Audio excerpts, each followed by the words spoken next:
தாளமா பேசிக்கிட்டு இருந்தா துன்ற சோத்துக்கு தாளம் தான் நான் போடணும். என்னடா சொல்லினுக்கிற தாளமா போடுற? சொன்னதை கேட்டு தான் தாளம் போடுறேன். கண்ண வரைக்கும் திழிது வாய் துடுக்கு. இன்னும் கூட கிளியும் காது தடுக்கு.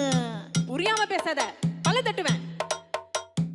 பேசுறதே புரியாதே, பொக்கி ஆடி. ஆற பார்த்து பேசுறேன்னு நினைப்பிக்குதா? நீ வளர்த்ததபடி நான் என்ன பண்ணுவேன்? பம்பு பண்ணாத, பொண்ணு போடுவேன். நீ வளர்த்ததபடி நான் என்ன பண்ணுவேன்? ராங்கு பண்ணாத, என் கையில ராங்கு காட்டின எல்லாம் ராங்கா போடும். அது எப்படி போவோம்? ராஜா கைய வச்சா ஏண்டடே அது ராங்கா பூடுமட.